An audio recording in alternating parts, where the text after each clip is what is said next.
Damai di hati. Apa kabar? Sehat-sehat? Ada yang sakit? Kita doakan mereka. Semua berdoa. Anak Pak Ishak sekarang sedang di rumah sakit. Juga anak dari siapa ya? Evi ya? Evi BA masih di rumah sakit. Yang kemarin dibaptis itu. Jadi ada Pak Ishak, Piana, namanya Van ya. Van. Lalu Ibu Evi, anaknya, namanya kemarin Gaylord Marquez, Simon, apa lagi satu itu? Yarnes atau apa ya? Panjang namanya. Kalau semua kita berdoa untuk mereka, Tuhan dengar itu ya. Ini semua orang bilang ini ya. Pasti mereka sembuh. Amin. Saudara-saudara yang kekasih, orang Kristen di zaman Yohanes menerima penglihatan di Pulau Patmos, tempat pembuangan, tempat pengasingan Yohanes. Pada waktu itu sama situasinya dengan yang dihadapi Yohanes. Mereka mengalami banyak kepahitan dalam hidup ini. Hanya ada dua pilihan mereka hidup pada waktu itu. Kalau mau umur panjang, kalau mau aman, sembahlah kaisar. Tetapi kalau masih menyembah Kristus, pasti kehidupan mengalami banyak ancaman, mara bahaya, siksaan, bahkan sampai dibunuh. Pemerintah kerajaan Roma pada waktu itu ingin mengikis kekristenan, ingin menghilangkan kehidupan dan pelayanan orang Kristen. Betul-betul mereka ini harus dihilangkan, dibinasakan. Mereka itu ancaman bagi kehidupan kerajaan Romawi. Karena itu suatu waktu mereka bakar sebagian kota Roma. Kota terbakar. Lalu kaisar mengatakan, yang membakar kota Roma adalah warga gereja, adalah orang Kristen. Kejarlah mereka, bunuhlah mereka. Mereka itu pengacau. Itu yang tidak mau sembah kaisar. Mereka dua pilihan saja, Bapak Ibu. Kalau mau aman hidup, sembah kaisar. Kalau masih sembah Kristus, disiksa dan pasti dibunuh. Karena itu di zaman Yohanes masih hidup, banyak martir dalam sejarah gereja tercatat. Karena itu juga ada banyak warga gereja yang hidup di goa-goa. Disebut dengan katakombe itu. Di sekitar kota Roma itu ada banyak katakombe. Dalamnya itu sekitar puluhan sampai ratusan meter. Mereka gali dan berlindung di situ supaya mereka aman menyembah Kristus. Saudara-saudara, dalam situasi semacam itu, Tuhan memberikan kabar surgawi kepada Yohanes. Untuk Yohanes sampaikan kepada jemaat yang hidup dalam dua pilihan itu.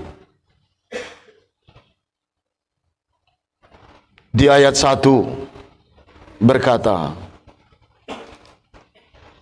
Maka aku melihat di tangan kanan Dia yang duduk di atas tahta itu sebuah gulungan kitab yang ditulis sebelah dalam dan sebelah luarnya, dan dimeterai dengan 7 meterai.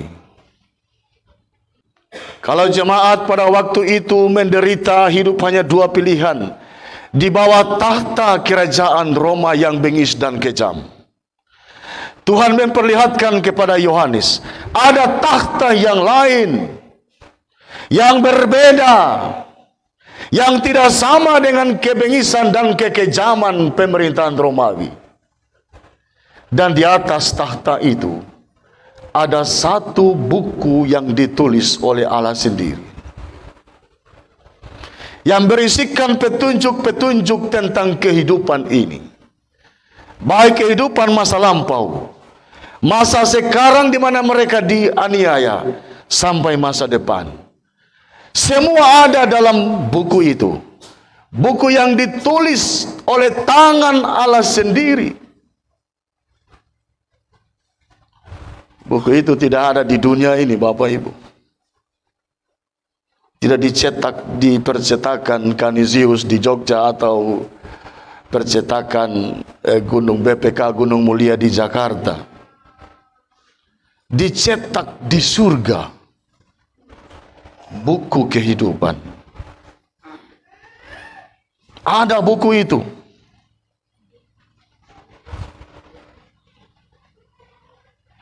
Ayat 2 mengatakan, dan aku melihat seorang malaikat yang gagah, yang berseru dengan suara nyaring, katanya, siapakah yang layak membuka gulungan kitab itu dan membuka meterai-meterainya? Ayat 3, tetapi tidak ada seorang pun yang di sorga, atau yang di bumi, atau yang di bawah bumi, yang dapat membuka gulungan kitab itu. Kitab itu begitu penting.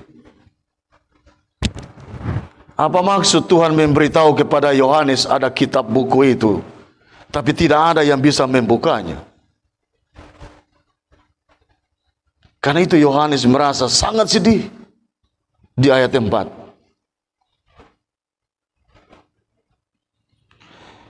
Maka menangislah aku dengan amat sedih, karena tidak ada seorang pun yang dianggap layak untuk membuka gulungan kitab itu, ataupun melihat sebelah dalamnya. Untuk apa Tuhan memperlihatkan, tapi tidak ada orang yang bisa membukanya? Baik yang ada di surga, yang ada di bumi, maupun yang di bawah bumi, tidak punya kemampuan membuka buku itu. Dan itu dia menangis, sangat sedih. Tetapi ayat 5 berkata, ini perkataan dari seorang tua-tua itu, jangan engkau menangis. Sesungguhnya singa dari Yehuda, yaitu tunas Daud, telah menang, sehingga ia dapat membuka gulungan kitab itu dan membuka ke-7 meterainya. Singa Yehuda, tunas Daud. Siapa dia itu, Bapak Ibu? Yesus Kristus. Hanya dia yang bisa membuka dan membaca buku karangan Allah sendiri. Hanya dia. Karena dia sudah mengalahkan maut dan iblis. Menang. Singa dari Yehuda, tunas Daud, Yesus Kristus. Singa dari Yehuda melambangkan keperkasaan, ketegasan seperti singa.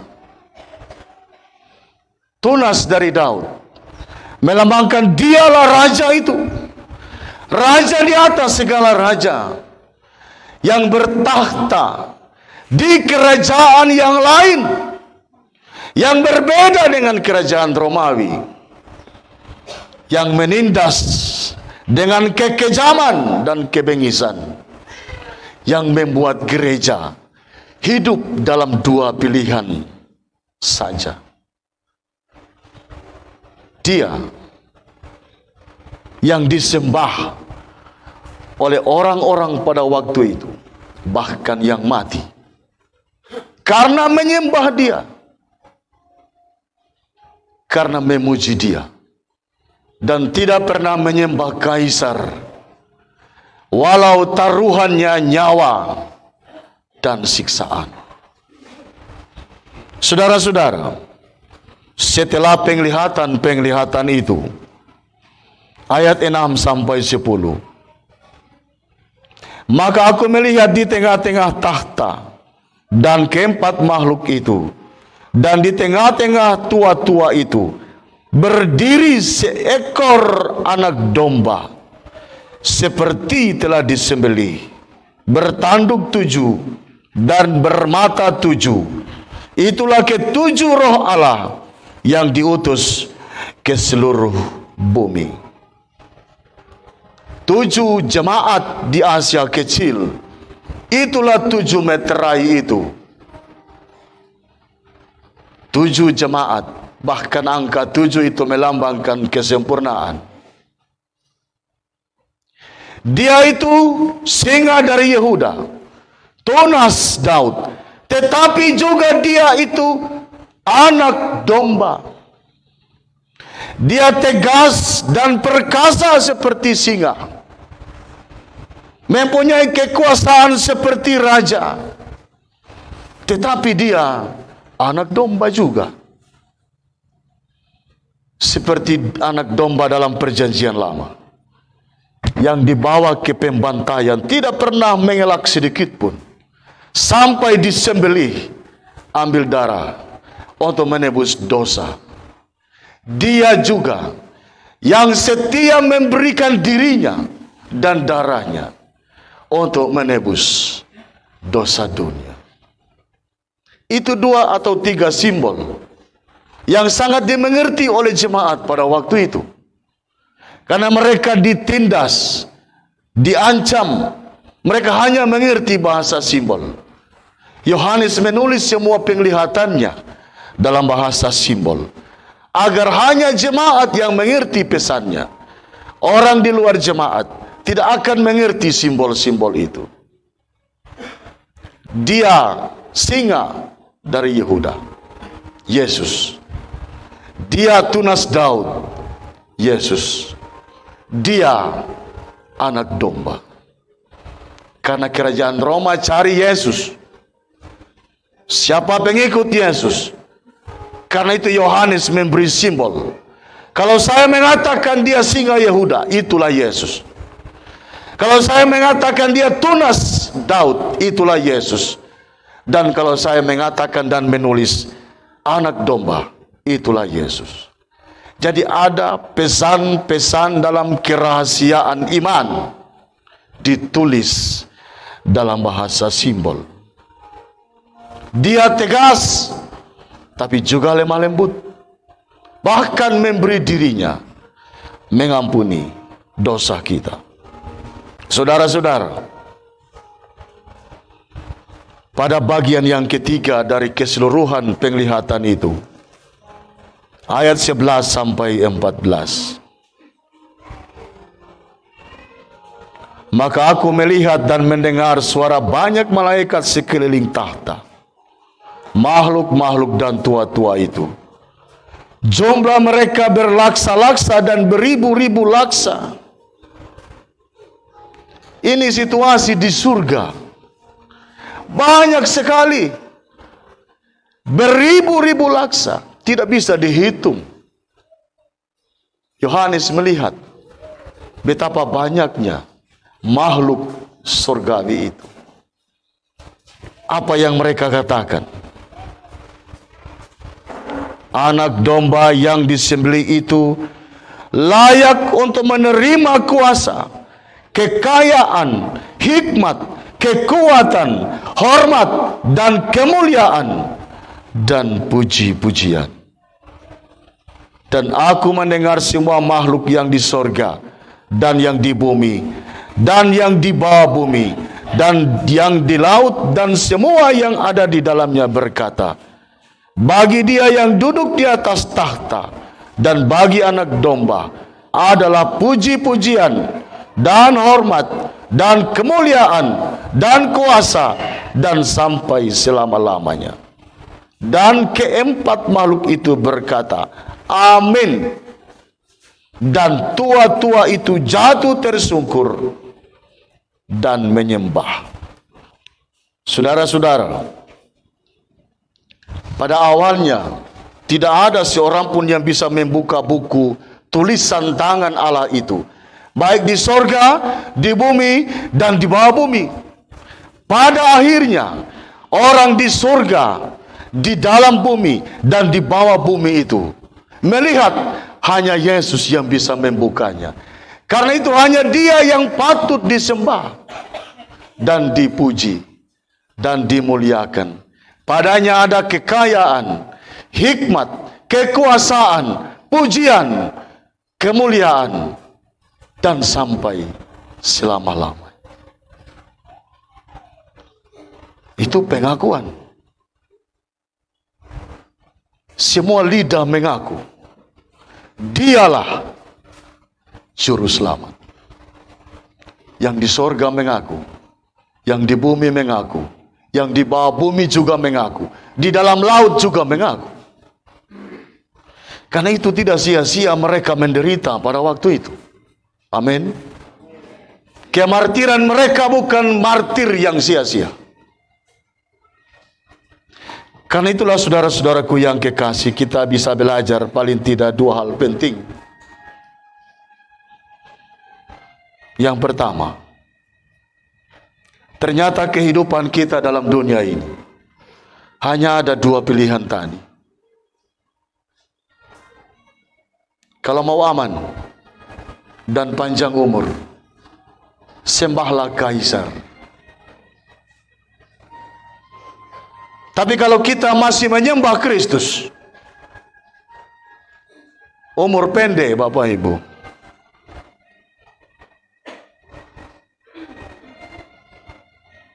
akan ada siksaan. Mungkin juga bisa kita dibunuh. Tetapi mungkin pengalaman kita berbeda dengan 7 jemaat yang menjadi alamat surat atau kitab Wahyu yang sangat dramatis. Mereka itu cabut kuku, dapat cabut kuku, dapat goreng, belanga goreng waktu itu. Kita mungkin tidak begitu, tetapi kita akan menghadapi pergumulan-pergumulan yang pada akhirnya akan memutuskan atau meminta keputusan dari kita. Mau ikut Yesus terus, atau karena jabatan, karena kursi, karena bisnis, karena pekerjaan, karena usaha, kita lalu meninggalkan Yesus. Bisa begitu. Dan sudah ada banyak contoh tentang itu. Terpaksa meninggalkan Yesus karena jabatan, kursi, bisnis, usaha.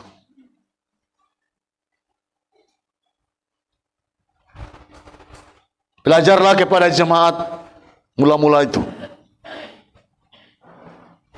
Mereka tidak mau menggadaikan iman itu, walau harus menerima sejumlah risiko. Bahkan tinggal di katakombe.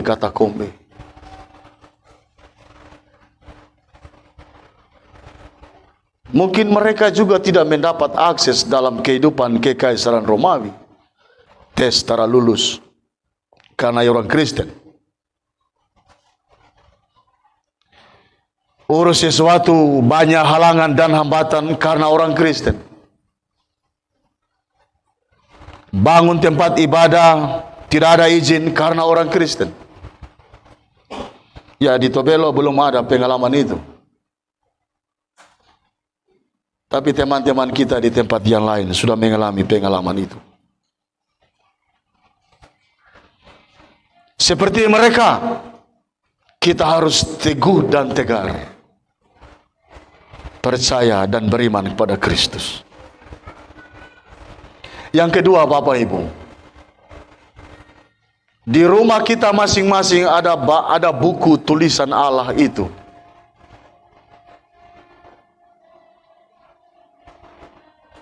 Kalau Yohanes merasa sedih karena tidak ada yang membuka dan membacanya. Siapa yang merasa sedih kalau buku tulisan Allah ini di rumah kita tidak pernah dibuka dan dibaca? Yesus akan sedih melihat buku tulisan Tuhan ini jarang torang buka, jarang torang baca. Nanti tompi ibadah baru tom baca, nanti tompi gereja baru torang baca. Tapi di rumah dia tertutup rapi, tidak pernah kita buka. Apakah kita tidak punya kekuatan dan kemampuan untuk membuka buku tulisan Allah ini? Di dalam buku ini ada banyak petunjuk tentang kehidupan, yang kalau kita baca, dia akan menjaga kita. Mungkin suatu saat kita mengalami penderitaan dan pergumulan, maka ada petunjuk-petunjuk yang Tuhan berikan bagi pribadi kita, keluarga kita, dan jemaat kita. Seperti dia memberi petunjuk kepada jemaatnya pada waktu itu melalui Yohanes di Pulau Patmos.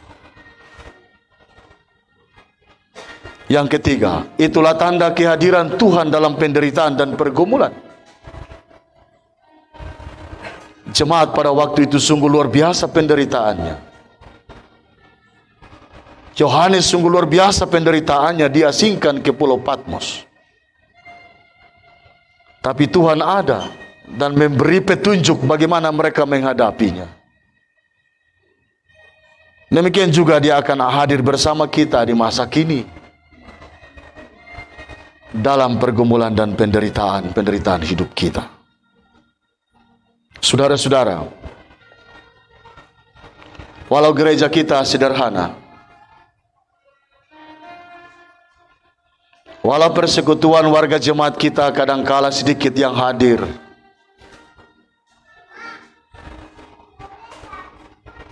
tetapi Tuhan tidak pernah tidak hadir dengan kita.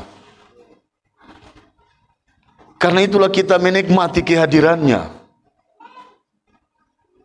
Bersyukurlah,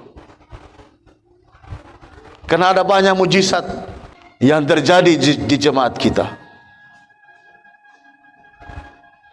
Ketimbang orang lain memiliki gedung gereja yang mewah,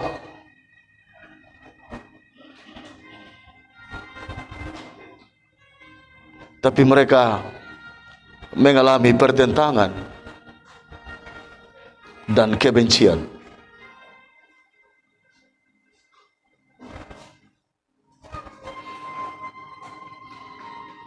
Walau orang semua ini orang-orang sederhana,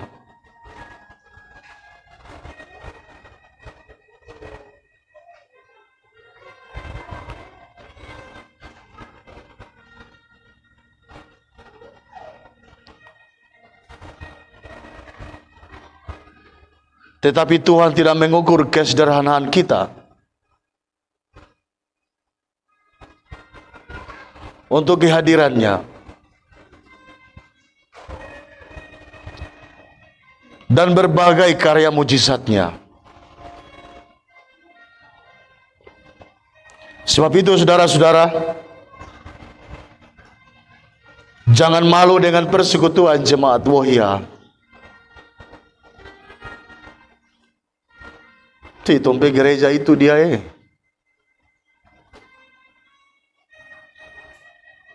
Tuhan ada di sini untuk memberi pengajaran-pengajaran yang berharga bagi hidup kita. Walau kita warga jemaat yang sederhana, Tuhan taruh kemuliaannya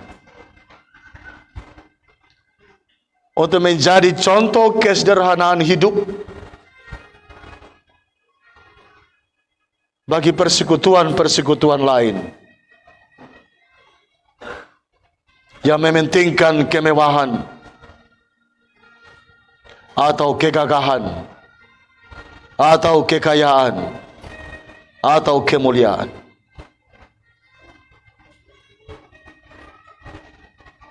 Mari baku pegang tangan kuat-kuat, karena ada tugas yang harus torang pikul bersama, menyelesaikan pembangunan gedung gereja yang sederhana saja. Tidak perlu berpikir yang lain. Tuhan menunjukkan penglihatan kepada Yohanes dalam kesederhanaan. Dalam kehidupan jemaat yang sederhana di 7 jemaat di Asia Kecil itu. Dalam catatan sejarah mereka hilang. Mereka tidak mau menerima kesederhanaan itu. Kita tidak akan hilang, karena kita hidup dalam kesederhanaan itu. Tak usah baku melawan gedung gereja yang mewah. Bikinlah yang sederhana, supaya cepat tong masuk ke sana. Jangan mau jadi seperti orang lain, karena kita orang-orang sederhana. Tuhan akan pakai kesederhanaan kita menyatakan petunjuk-petunjuk hidup bagi orang-orang yang mewah dan yang kaya. Amin Bapak Ibu. Tuhan Yesus memberkati. Amin.